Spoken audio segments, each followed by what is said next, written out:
Ada seseorang bekerja di tempat yang haram, jelas ini haram deh, dan dia akui ini haram, tapi dia nggak mau keluar. Kenapa dia nggak mau keluar? Dia katakan, anak saya 4, Ustaz.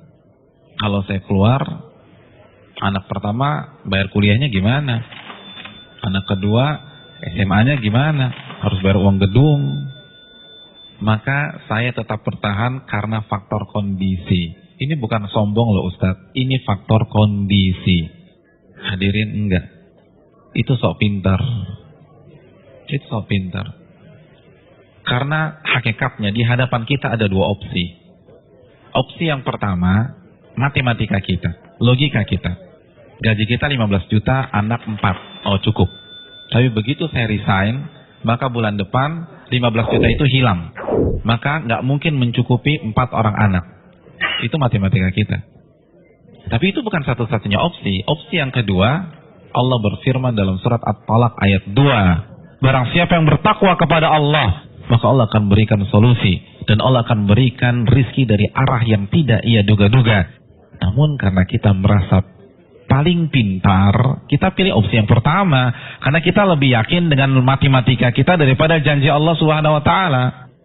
Bukankah itu sok pintar di hadapan Allah dan merasa cerdas di hadapan Allah Subhanahu wa Ta'ala? Inti dari semua kedurhakaan itu merasa pintar, bukan kondisi. Merasa diri besar, merasa diri kuat menahan azab Allah pada hari kiamat. Rekan-rekan yang dirahmati oleh Allah Subhanahu wa Ta'ala, ini masalah dari dulu. Karena iblis itu menggunakan teori ini. Kenapa iblis divonis kafir? Kenapa iblis divonis kekal di neraka? Karena ketika dia disuruh sujud, dia katakan apa? Enggak, ana khairun minhu, aku lebih baik daripada Adam. Engkau ciptakan aku dari api dan engkau ciptakan dia dari tanah. Saya ingin tanya, yang diserang dengan statement ini itu siapa rekan-rekan sekalian? Yang dibodoh-bodohi itu siapa? Allah, bukan Adam. Apa maksudnya? Ulama mengatakan maksudnya, ya Allah, engkau perintahkan aku sujud kepada Adam, sedangkan dia dari tanah dan aku dari api. Ini perintah yang tidak masuk akal, gitulah. Ini perintah yang bodoh. Kalau bahasa ini nggak worth it banget nih Allah, gitu loh. Makanya kan Allah langsung habisi dia. Aba wastakbara wa kana minal kafirin. Ini bukan hanya semata-mata sujud, hadirin. Ini lebih besar dari itu.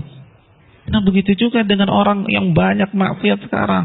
Ya nggak mungkin lah ada orang mengatakan ngaku muslim gue lebih pintar dari Allah. Enggak lah.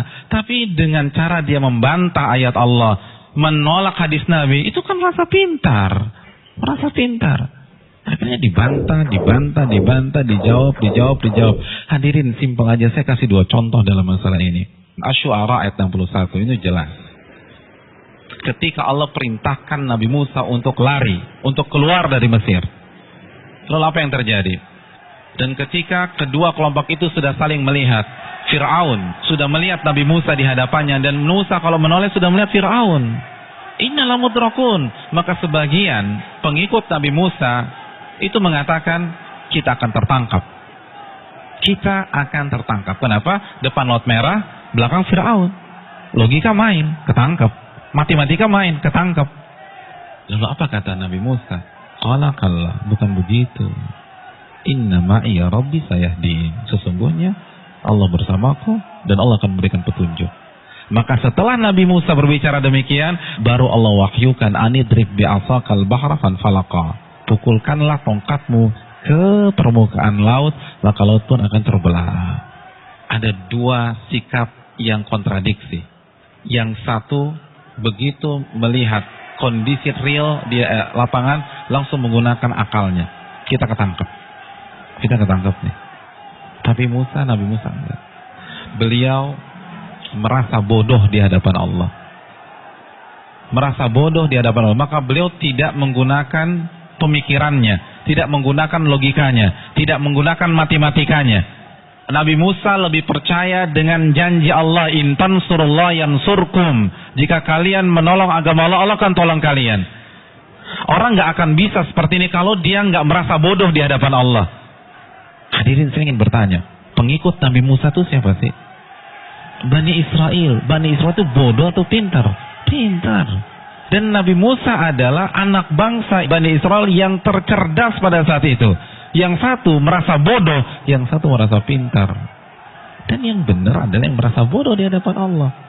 Ternyata seluruh analisa, prediksi yang diucapkan oleh seluruh orang-orang yang mengatakan kita akan ketangkap salah semua.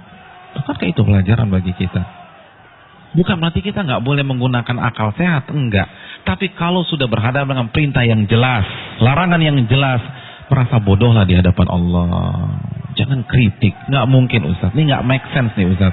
Ini nggak dapat hitung-hitungannya. Tuh Anda baru lagi merasa pintar. Emangnya Allah nggak bisa mengkayakan Anda dari jalan-jalan yang Anda nggak duga? Contoh yang terakhir, jelas-jelas surat As-Saffat ayat 102. Perintah jelas. Allah perintahkan Nabi Ibrahim untuk menyembelih putranya. Lalu Nabi Ibrahim lakukan hal tersebut. Kita sudah bahas. Hadirin yang dirahmati oleh Allah Subhanahu wa taala. Nabi Ibrahim kenapa tetap menyembelih putranya? Karena merasa diri bodoh di hadapan Allah. Karena kalau pakai matematika dan logika, itu jelas sudah nggak boleh disembelih. Wong orang terbaik kok. Beliau akan komplain kalau beliau merasa pintar saja, beliau akan komplain kenapa anak saya disembelih. Saya kan manusia terbaik di sini. Harusnya kan anak saya sekolah di sekolah internasional, ya Allah kenapa justru disembelih? Kan begitu logikanya. Tapi tidak. Beliau merasa diri bodoh sehingga lebih percaya terhadap perintah Allah daripada logikanya sendiri. Ada yang berani meragukan kecerdasan Ibrahim? Saya ingin tanya, etnis dan ras tercerdas di dunia itu siapa?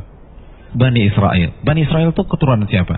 Nabi Ibrahim dari Ishak. Jadi ini bapaknya kecerdasan. Tapi ketika berhadapan dengan perintah yang tegas, larangan yang tegas, itu sami'na wa ta'na. Lalu kita nggak cerdas-cerdas begini, berani debat Allah, berani mengatakan ini nggak benar, ini keliru, hitungan saya nggak dapat. Kalau begitu kita makan apa? Allahu Akbar. Janganlah kalian mati kecuali kalian menjadi seorang muslim, pribadi yang menyerah kepada Allah. Kita yang mengkrit hari terakhir hidup kita. Dari sekarang hadirin sekalian, dari sekarang menyerahlah kepada Allah.